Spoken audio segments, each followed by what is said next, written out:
Assalamualaikum warahmatullahi wabarakatuh. Bismillahirrahmanirrahim. Alhamdulillahi rabbil alamin. Wassalatu wassalamu ala sayyidina Muhammadin wa ala alihi wa sahbihi ajma'in. Allahumma inna nastahdika li arsyadi amrina wa zidna ilman yanfa'una. Halaman berapa, Man? 121.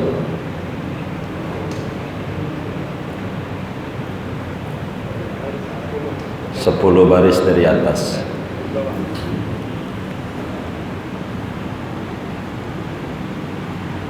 Ente halaman berapa?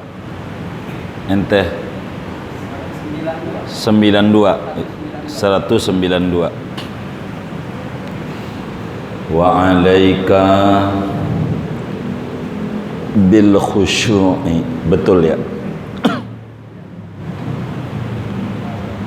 Qala al-imamul haddad rahimahullah, wa alaika bil khusyu'i fi salatika, lazimkan olehmu dengan penuh kekhusyuan pada solatmu, wa khuduril qalbi, dan konsentrasi hati, wa tahsinil qiyami, dan membaguskan mendirikan solat, wa tartilil qiraati, dan mentartilkan bacaan, wa tadabburiha, dan menghayati kandungan bacaan, wa itmamir ruku'i was sujudi, dan menyempurnakan ruku dan sujud, wa sairil arkani, dan setinggalnya daripada rukun-rukun salat, wal muhafazati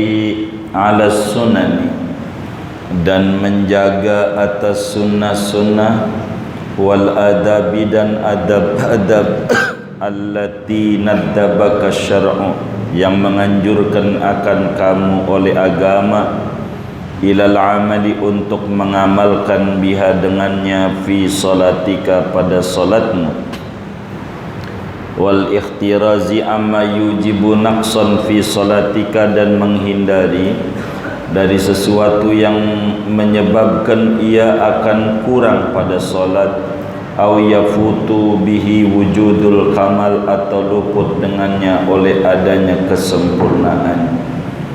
Fa innaka idza fa'alta dzalika kharajat salatuka bayda'a musfiratan, maka sesungguhnya engkau, yaitu apabila mengerjakan kau akan yang demikian itu, khusyuk dan seterusnya, kharajat salatuka, maka keluar oleh salatmu, bayda'a, padahal putih, musfiratan, lagi bercahaya.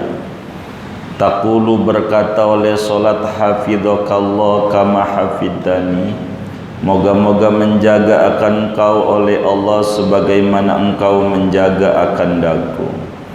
Wa illa, kalau tidak begitu, kharajat sauda'a mudlimatan, maka keluar oleh solat padahal hitam, lagi gelap.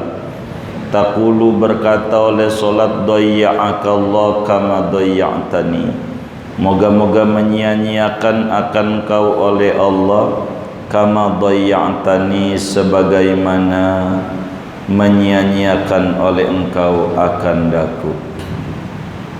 Wa qad qala alaihi salatu wassalam, laisa lil mar'i min salatihi illa ma aqala minha, dan sungguh bersabda oleh Nabi alaihi salatu wassalam, tidaklah bagi seseorang daripada solatnya dia kecuali apa-apa yang dia hadir hati daripada solat itu. Wallahu a'lam bishawab. Segini, saudara-saudara sekalian yang mulia, perlu diketahui oleh kita bersama bahwa yang namanya solat itu memiliki dua syarat. Jadi solat itu memiliki dua syarat. Ada namanya syarat aspek lahiriah dan ada namanya syarat aspek batiniah. Syarat solat aspek lahiriah kajiannya di ilmu fikih, bukan materi kita. Ada wudhu lah dan seterusnya syarat solat. Tapi materi kita malam hari ini adalah syarat solat aspek batiniah. Kalaulah kita mau mengadakan perhitungan malam hari ini, kita mau ngitung-ngitung, nimbang-nimbang, coba kita pikirin, kita sholat nih kira-kira baru apa dari dulu? Ini sholat kita nih, baru apa dari dulu? Dari dulu kita sholat, dari dulu. Jadi kita sholat nih udah berapa kali sholat? 1000 kali ada ya? Ada ya? Lebih ya? Lebih ya? Lebih. Orang setahun 365 itu dikali 5 itu baru setahun. Jadi udah ribuan kali kita sholat. Betul nggak? Kalaulah sholat itu satu sholat satu cahaya yang kita ambil, yang mana Nabi sampaikan as-sholatu nurun, sholat itu mengakses cahaya. Artinya kita sholat enggak banyak yang kita dapat, satu aja 1%. Setiap sholat yang kita kerjakan 1% cahaya. Maka kudunya sudah 100% lebih. Wong 100 kali sholat aja udah 100%. Kalau dalam satu sholat itu 0,1%, kalau kita udah 1000 kali sholat, maka kita itu udah 100% juga. Sholat kita tuh, cahaya yang kita dapat. Kudunya kita hidup tuh makin tenang, kudunya hidup kita ini makin penuh dengan kedamaian, kudunya hidup kita ini makin penuh kesenangan. Bila Allah menyatakan aqimis sholata lidzikri, dirikanlah solat untuk ingat aku. Artinya solat itu cahaya yang menghantarkan ingat Allah. Dan Allah jelaskan ala bidzikrillah tatmainnul qulub. Ketahuilah dengan solat yang menghantarkan ingat Allah tuh solat, tatmainnul qulub, hati jadi tenang. Artinya hidup kita itu enggak puyeng-puyeng amat. Kalaulah kita sholat itu satu sholat 1% atau 0,1%. Yang menjadi pertanyaan, kita ini masih sering puyeng enggak? Masih sering. Yang paling puyeng urusan apa? Oh, duit. Ya Allah. Jadi duit itu saudara, kata kawan-kawan kita, berbanding lurus tuh antara pala kita sama dompet kita. Kalau dompetnya itu ringan, maka palanya berat. Begitu enggak? Kalau dia dompetnya berat, di palanya ringan, begitu tuh orang udah sepuh aja tahu dia. Nih kenapa ketenangan ini nggak bisa hadir dalam hidup kita? Jangan-jangan kita sholat ini hanya baru nunggang-nungging, hanya baru kita sholat itu terjebak pada rutinitas harian muslim tanpa mengenal syarat-syarat batin sholat. Begitu. Nah inilah materi kita. Karena syarat sholat ada aspek lahir gitu, ada aspek batin, dan kita kudu ada nilai dari aspek batin sholat kita. Sebelum masuk ke tengah, saya mau cerita dulu. Ada seorang kiai hobi piara burung beo. Burung beo. Walaupun tuh kiai punya burung juga sama telur 2. Begitu. Tapi dia juga hobi piara burung beo. Tuh burung beo tuh bisa baca la ilaha illallah. Beonya bisa baca la ilaha illallah. Jadi setiap ada tamu datang ke rumah tuh kiai, tuh beo langsung aja bunyi dengan fasih la ilaha illallah. Beo. Jadi bisa dalam sehari tuh beo, karena kiai itu tamunya banyak, 1000 kali dia baca la ilaha illallah. Itu bisa kalah jamaah salam sama beo. 1000 dia sehari baca apa? La ilaha illallah. Tuh beo tuh. Ada seorang santrinya yang baru mondok, giliran dia ngurus burungnya kiai, belum bisa. Burungnya lepas dari kandangnya, dikejar tuh burung, terbang gak tinggi-tinggi amat.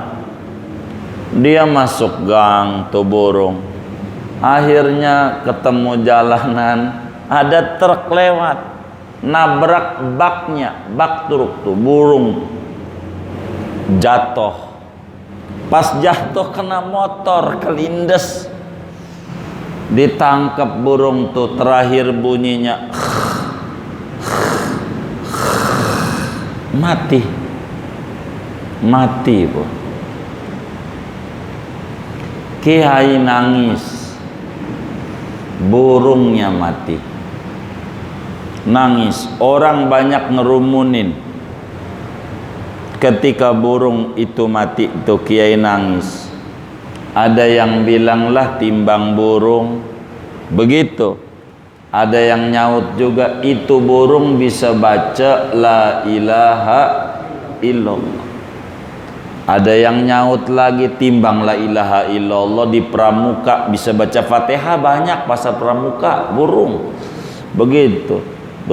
Belum di kolong bayoran tuh ada juga jual burung begitu. Fatihah bisa, timbang la ilaha illallah. Tapi kiai masih nangis, masihlah nangis. Sampai akhirnya kiai itu bisa menahan emosinya, segan diam. Kata kiai, yang saya tangisi bukan burung. Kata yang hadir jamaahnya tuh, emang apa yang ditangisi kalau bukan burung yai? Kata yainya, sampean semua, wahai jamaahku, yang saya tangisi. Orang pada kaget, loh kok nangisi saya kok di depan burung? Lah coba tanya aja sama yang terakhirnya nih, ngalamin apa yang diucapin burung terakhirnya. Lah kata para santri-santrinya, terakhirnya tuh lihat burung sabanari baca la ilaha illallah 100 lebih. Mana ada tamu, terakhir ucapannya waktu matinya ngorok, nggak bisa baca la ilaha illallah terakhirnya. Kata yai, saya ngeri sama sampean semua. Sholat mau sholat tapi enggak ngerti bacaan sholat, enggak paham apa itu Allahu Akbar kabira walhamdulillahi kasira, apa itu inna sholati wa nusuki, apa itu subhana rabbiyal azim, apa itu subhana rabbiyal a'la, apa itu rabbighfirli warhamni wajburni warfa'ni warzuqni wahdini wa'afini wa'afani, apa itu artinya, sampai apa itu at-tahiyatul mubarak. Saya ngeri karena beliau ini bisa baca la ilaha illallah tapi tidak ngerti syarat batin la ilaha illallah. Akhirnya terakhir matinya ini. Jangan sampai kita sholat hanya terjebak pada rutinitas muslim, nunggang-nungging, tapi tidak mengenal esensi makna daripada sholat yang kita kerjakan. Lalu mana syarat batinnya sholat? Kata Imam Haddad, wa alaika bil khusyu'i fi sholatika, lazimkan olehmu dengan khusyuk pada sholatmu. Syarat pertama khusyuk. Apa itu khusyuk? Ada banyak tingkatan. Tingkatan yang terendah kita disebut sholat kita khusyuk bila mana mulut membaca, telinga dengerin, itu khusyuk. Udah segitu tuh cukup tuh. Kelas kita yang awam, mulut baca, telinga dengerin, itu khusyuk. Jadi bismillahirrahmanirrahim atau apa itu pertamanya Allahu Akbar kabira, dengerin aja. Khusyuk. Apa yang dibaca kita, kupingnya perhatiin, itu namanya khusyuk. Kalaulah berjamaah kita jadi makmum, yang dibaca imam tuh dengerin, bukan kedengeran, bukan. Kalau kedengeran karena kita kupingnya waras, pasti kedengeran suara mobil di luar aja kedengeran nih dari Masjid As-Salam. Cuman kita enggak mendengarkan. Kalau kita mendengarkan bakal terganggu kita. Begitu. Kedengeran beda dengan mendengarkan. Jadi kita mendengarkan. Bagaimana tuh caranya untuk bisa kayak begitu tuh? Mulut baca, telinga tuh mendengarkan. Bagi kelas yang buat kelas latihan menuju khusyuk, absen aja dalam hatinya, sholatnya absen. Allahu Akbar di hatinya, habis Allahu Akbar nih doa iftitah. Kau baca, kata hati, mulut baca lagi. Dalam iftitah habis ini ta'awud, audu yang Nabi suruh, maka audu. Habis audu yang Nabi suruh baca Fatihah, kita baca Fatihah. Ayat pertamanya bismillah, habis bismillah ini alhamdulillah begitu. Habis Fatihah ini amin, kita hatinya begitu. Habis amin ini baca surat. Habis baca surat ini ruku. Kita bimbing aja sampai salam. Latihan biar hati nggak kemana-mana. Itu latihan. Nanti kalau udah terlatih nggak perlu diabsen, jalan sendiri. Kalau udah terlatih, tuh begitu. Udah terlatih. Ini supaya hati enggak kemana-mana, supaya dapetin khusyuk. Begitu, supaya kita dapetin khusyuk. Sebab Al-Quran di surat Mu'minun, di juz Al-Mu'minun itu juz, qad aflaha juznya, qad aflahal mu'minun alladzina hum fi salatihim khashi'un. Sungguh sukses orang mukmin yang bagaimana? Yang kalau sholat khusyuk. Kalau sholat enggak khusyuk, kita enggak sukses, masih suka puyeng hidupnya, suka puyeng. Sebab khusyuk adalah syarat batin daripada solat. Minimal yang dibaca oleh mulut, kuping kita dengerin, enggak bengong, kuping dengerin. Itu satu syarat terendah. Begitu. Yang paling tinggi berat dari yang rendah dulu. Yang kedua, wa huduril qalbi, kita hati kudu konsen pada apa yang kita baca. Kayak tadi bimbing ini habis surat ruku, habis ruku ini i'tidal. Ayo aja begitu dulu tuh, biar kita ketemu konsen hati kita setiap gerakan solat. Kita coba pada solat tahajud kita, solat malam kita, atau solat sunnah kita coba dulu, biar kita merasakan ada nikmat dalam solat. Bukan sekedar rutinitas nunggang-nungging, tapi ada makna dari setiap gerakan daripada gerakan yang kita lakukan pada solat kita. Ketiga, wa tahsinil qiyam, membaguskan berdiri, dirinya dengan tegak, dirinya, kakinya dilihat. Kalaulah dia perempuan, rapat kakinya. Kalau dia laki-laki, renggang dikit, sejengkal dah. Kalau laki-laki, perempuan rapat.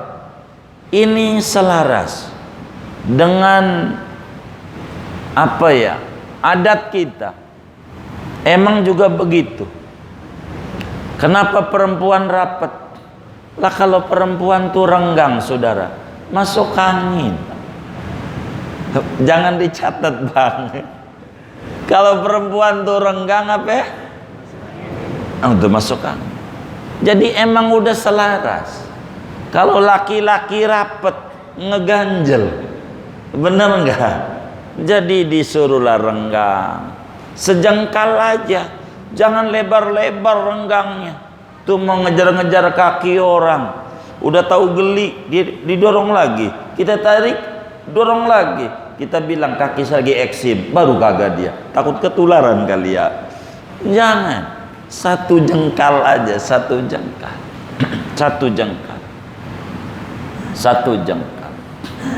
Jangan renggang-renggang kali, gitu. Saya demen dengan Masjid As-Salam. Jadi enggak ada gambar depannya, buat injekan doang sejadahnya. Itu dari Belgia punya. Kan ada tuh yang karpet yang udah ada gambaran masjid, iya ada begitu tuh, ya masjid lah gambar. Itu renggang, itu non muslim punya buatan. Bagaimana supaya muslim tuh acak-acakan? Kalau dibilangin susah, direnggangin aja lewat sejadah, ntar juga renggang. Begitu.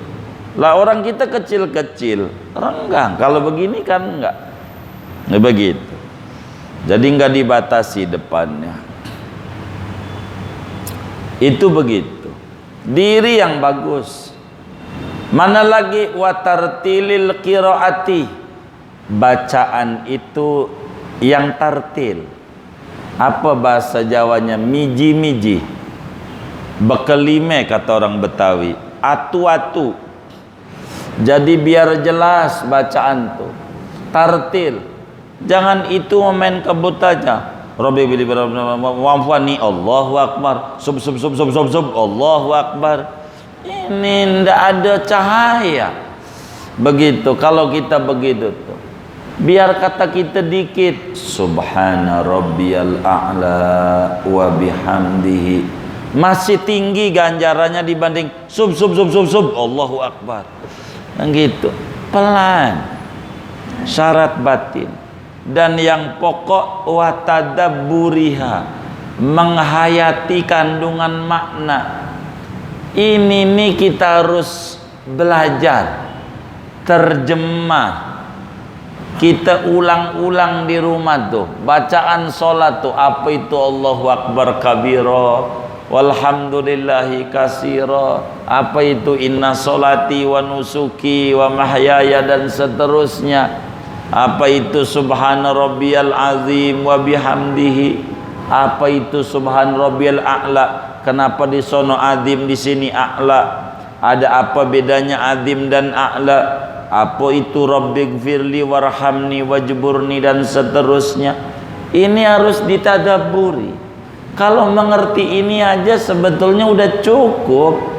Dalam sholat tuh minta apa? Yang dipuyengin kita yang paling banyak apaan? Oh, duit. Baik, itu di sholat ada bacaannya. Rabbighfirli, Tuhan ampuni dosa saya. Yang bikin diantara seret jalannya rezeki adalah dosa. Kata Nabi, innal abda la yukhramu minar rizqi bidzambil ladzi yusibu. Allah itu seretin rezeki hambanya lantaran dosa yang dia kerjakan. Maka minta ampunan dosa biar dilancarkan aliran-aliran rezekinya yang khusus. Warhamni, minta rahmat sama Allah. Apalagi wajburni, apa maknanya? Kata Syekh Nawawi Al-Bantani, wajburni ay aghnini ghinan la akhafu ba'dahu faqran. Tuhan kasih kami kekayaan dengan kaya yang tidak takut susah seumur-umur. Itu minta kita diberikan rezeki berlimpah. Cuman karena nggak ngerti kita sholat pada bacaan yang ada, kita bacanya Rabbighfirli warhamni wa'afani, Allahu Akbar, lagi terawih tambah ngebut lagi. Ada nggak yang model begitu? Yang mana orangnya ini? Pelan. Ini 8 yang diminta saat duduk antara dua sujud, yang paling luar biasa. Apalagi yang ke-8-nya lebih tinggi lagi. Wa'fu anni, maafin kami ya Allah. Kalau dimaafin itu udah paling enak. Sayyidah Aisyah nanya sama Rasulullah sallallahu alaihi wasallam, ya Sayyidi ya Rasulullah, bagaimana kalau saya ngalamin Lailatul Qadar? Apa yang saya mesti minta sama Allah malam mustajab begitu? Ente baca Allahumma innaka afuwun tuhibbul afwa fa'fu anni. Engkau maha pengampun, maha pemaaf, menyukai memaafkan, maafin saya. Itu tinggi.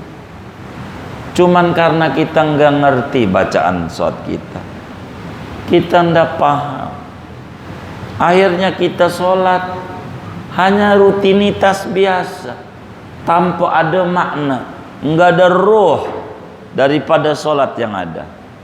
Padahal ini ruhnya. Kata Ibnu Athaillah dalam hikamnya, al-a'malu suwarun qa'imatun wa arwahuha wujudu sirril ikhlasi fiha. Amalan itu adalah bungkus saja, ada ruhnya. Ruhnya adalah adanya rahasia ketulusan kepada Allah, keikhlasan. Ini meraih menuju ke sana. Kita masih mendingan baca kulhu yang kita tahu artinya daripada baca surat panjang yang kita tidak tahu artinya. Buat apa? Masuk pada syarat batin at-tadabbur fil qiraah, menghayati kandungan makna daripada bacaan-bacaan solat. Sampai Imam Abu Hanifah di dalam solat witir itu selesai daripada solat, ini solat witir, dia baca surat Idazul, enggak kelar-kelar. Idazul, "Faman ya'mal misqala dzarratin khairan yarah, wa may ya'mal misqala dzarratin syarran yarah." Enggak rapi-rapi, bolak-balik,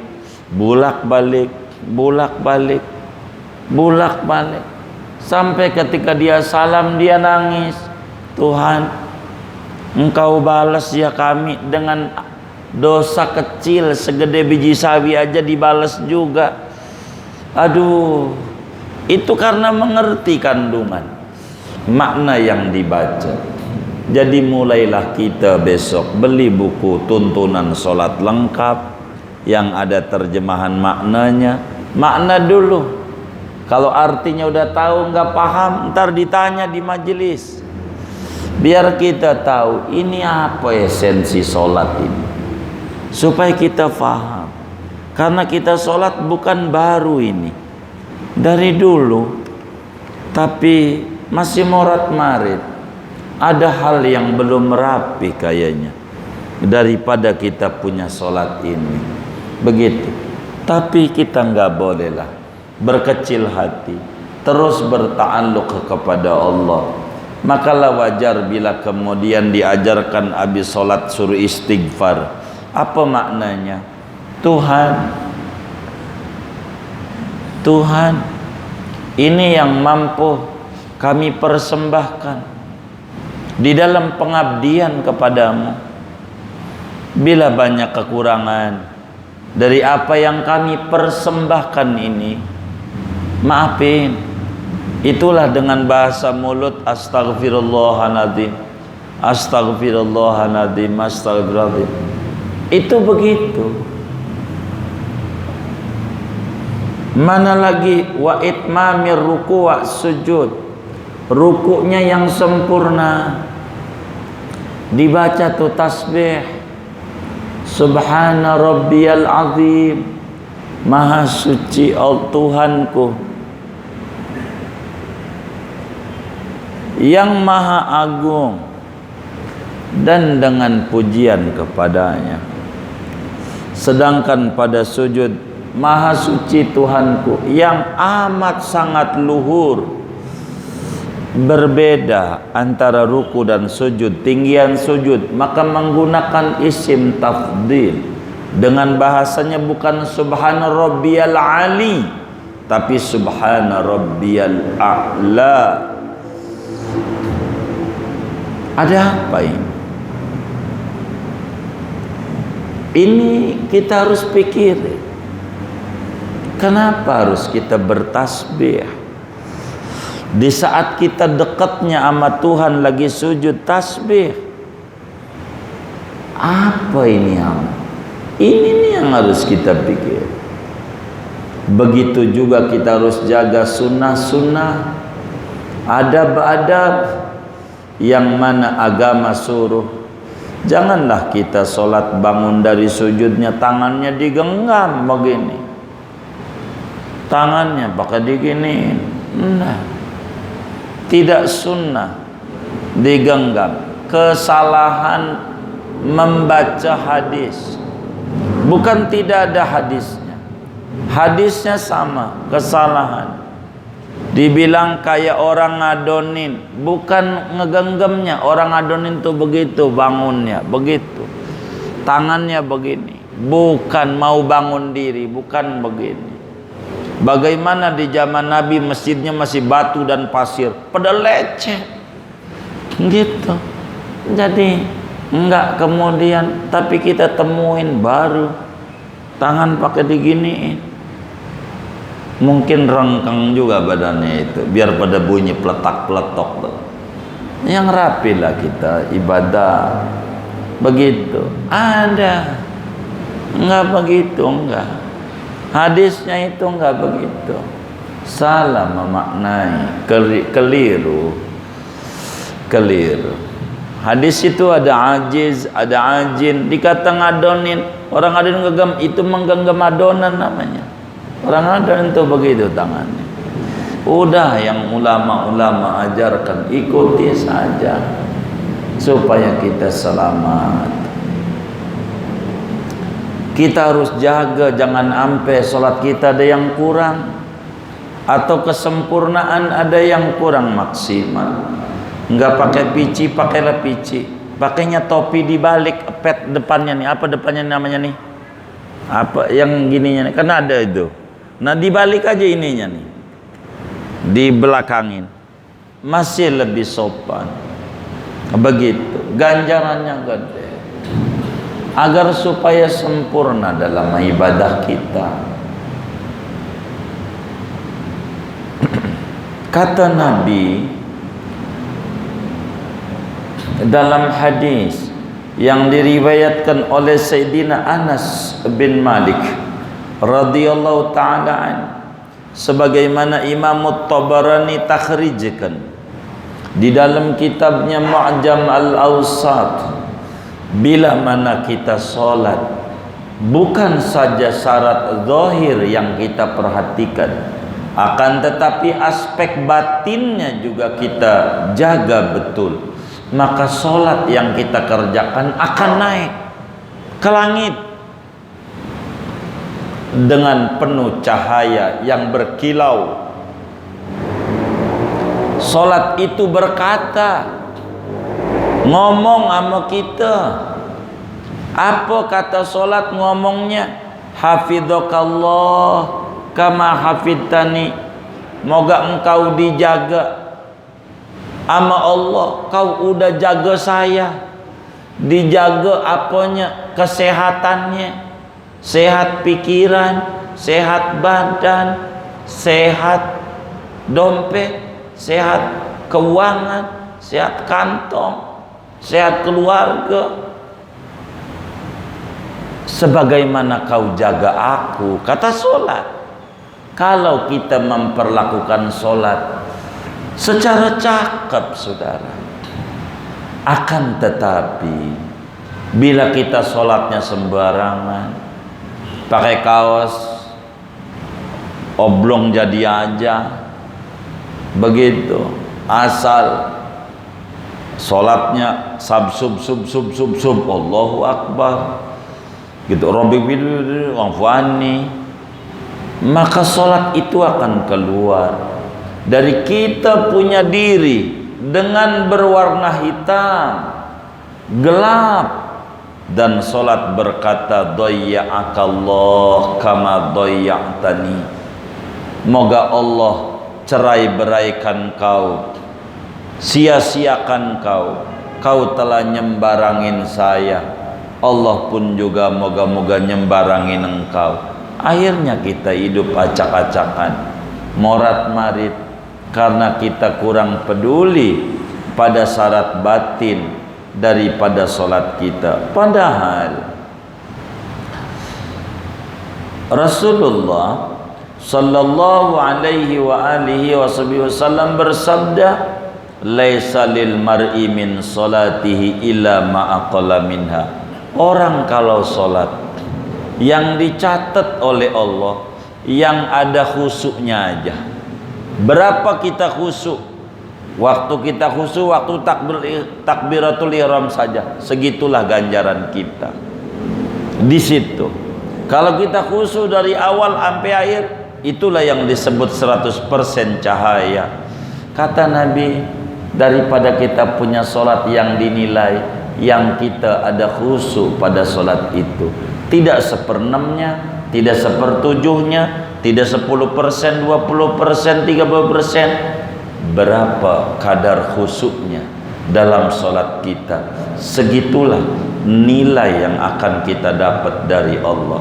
Maka bila kita hidup, jangan-jangan hidup masih morat-marit, jangan-jangan kita sholat sambil mabok, padahal Al-Quran sudah larang, wala taqrabus sholata wa antum sukara, jangan kau dekati sholat padahal kamu mabok. Apa maknanya? Kata Imam Ghazali di dalam kitab Ihya Ulumuddin, kam min musallin lam yashrabil khamra wa huwa la yadri ma yaqulu lisanu. Banyak orang sholat kayak orang mabok. Orang mabok tuh ngomong mulutnya, tapi orang ngerti yang diomongin apa. Jangan sampai kita sholat baca mulu, tapi orang ngerti bacaan kita sholat. Sampai kita udah lama ini sholat, maka kayak orang mabok, sholat tidak mengerti apa yang dia baca. Pelan-pelan kita belajar sedikit demi sedikit, supayalah kita mengerti dari apa yang kita kerjakan pada sholat kita. Moga Allah Subhanahu wa taala berikan kita kesemangatan di dalam mengaji, menuntut ilmu, di dalam ibadah, untuk merapihkan kita punya solat, agar supaya solat kita betul-betul diterima oleh Allah Subhanahu wa taala. Amin ya rabbal alamin. Segini ajalah, ndak mau banyak-banyak. Ada yang ditanya mungkin daripada materi ini atau di luarnya, sebelum doa dipersilakan. Wallahu a'lam. Baik.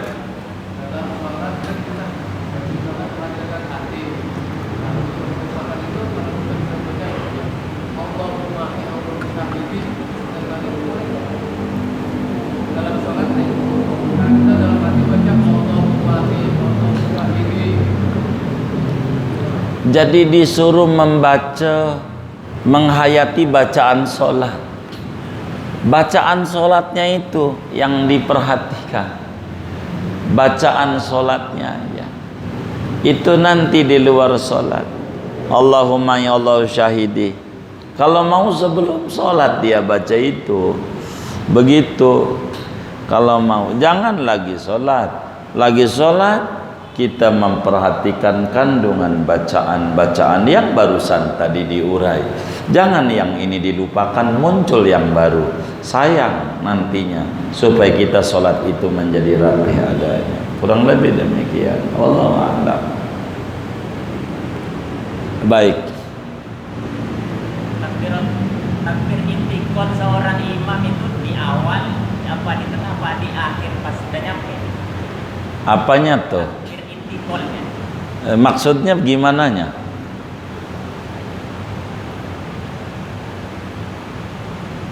Mau rukuk? Iya. Jadi pas awal apa di tengah? Baik.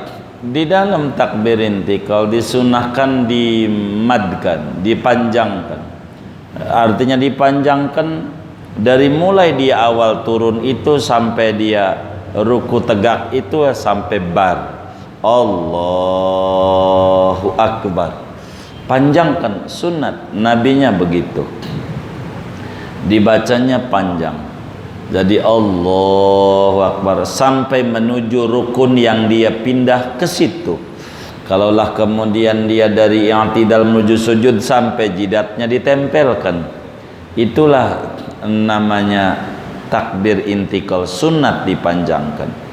Bilang gak dipanjangkan takbir doang Allahu Akbar enggak nyampe, masih tidak dapat kesempurnaan daripada takbir intikal, kurang sempurna. Kurang lebih demikian. Wallahu a'lam.